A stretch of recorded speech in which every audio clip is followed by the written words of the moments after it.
मध्य प्रदेश में आगामी नवंबर माह में विधानसभा चुनाव होने हैं। दोनों प्रमुख दल भारतीय जनता पार्टी और कांग्रेस चुनावी समर में पूरी तरह से कमर कसकर जुट चुके हैं।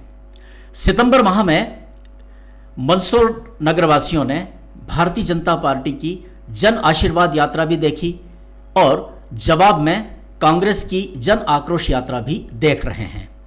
अब सवाल यह उठता है कि विधानसभा निर्वाचन 2023 में मौजूदा सरकार को जनता का आशीर्वाद मिलता है या इस सरकार पर जनता का आक्रोश फटता है।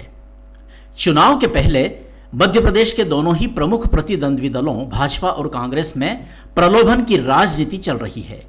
याद आता है रेलवे स्टेशन या बस स्टैंड पर जब यात्री उतरते हैं तो ऑटो चालक उन्हें अपने ऑटो में बैठने के लिए कई तरह के प्रलोभन देते हैं।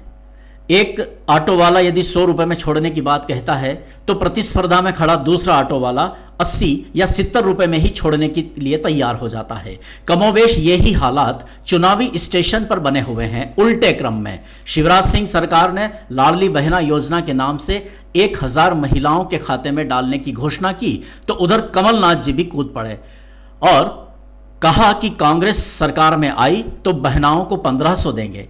इधर शिवराज जी भी कहां चूकने वाले थे, वे बोले 250 तो अभी बढ़ा रहा हूं, आगे जाकर 3000 कर दूंगा। यह सब देख सुन और पढ़कर यही महसूस होता है कि अब चुनाव पूरी तरह प्रलोभन पर आधारित हो गए हैं। और यह परंपरा दिल्ली से केजरीवाल जी ने शुरू की, जो पंजाब में फैलकर अब मध्य प्रदेश में भी दोनों पार्टियां इसी प्रलोभन वाले मुद्दे पर पिल पड़ी है। मुख्य मुद्दे गौण हो गए हैं और प्रलोभन प्रमुख हो गए हैं। अभी तो केवल बहनों के लिए ही दोनों दल अपने अपने प्लान लेकर आगे आ गए हैं। जैसे जैसे चुनाव नजदीक आएंगे, चुनावी स्टेशन पर यात्री रूपी मतदाताओं को लुभाने के लिए देखना होगा ये दल और क्या क्या करते हैं। प्रदेश की राजनीति में चुनाव से पहले की जो वर्तमान में स्थिति चल रही है यह विचारणीय है। 15 माह के अपवाद को छोड़कर पिछले 20 सालों से भाजपा की सरकार लगातार है और शुरू के 1.5 साल और बाद के कांग्रेस सरकार के 15 माह को छोड़कर इस पूरी सरकार की अवधि में शिवराज सिंह चौहान ही मुख्यमंत्री रहे हैं। स्वाभाविक रूप से एंटी इनकम्बेंसी की स्थिति सरकार के प्रति रहती है।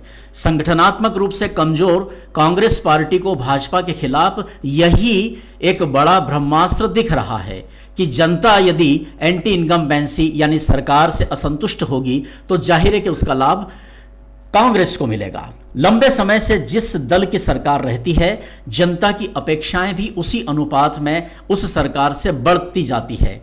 अपेक्षाएं पूरी नहीं होती हैं तो जनता की नाराजगी बढ़ जाती है। हालांकि कांग्रेस की दिग्विजय सिंह सरकार के खिलाफ तो 10 साल 1993 से 2003 में ही जन आक्रोश फट गया था।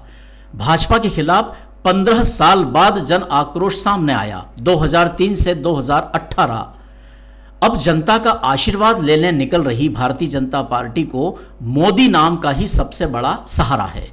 मोदी और उनके काम प्रदेश में भाजपा के लिए कवच बन सकते हैं, अन्यथा व्यापारी, कर्मचारी और किसान वर्ग की नाराजगी भाजपा पर भारी पड़ सकती है। क्योंकि प्रदेश में तीसरी कोई चुनौती नहीं है, इसलिए कांग्रेस की स्थिति करते हो तुम कन्हैया और काम मेरा हो रहा है ऐसी है। हालांकि कमलनाथ ने जन आक्रोश का माहौल बनाने जीतू पटवारी, कुणाल चौधरी और कुलदीप इंदौरा जैसे युवा तुर्कों को आक्रोश यात्रा का नेतृत्व सौंपा है, लेकिन कमजोर विपक्ष के तमगे से दबी कांग्रेस जनता के आशीर्वाद को आक्रोश में बदल पाएगी या नहीं, यह समय ही बताएगा।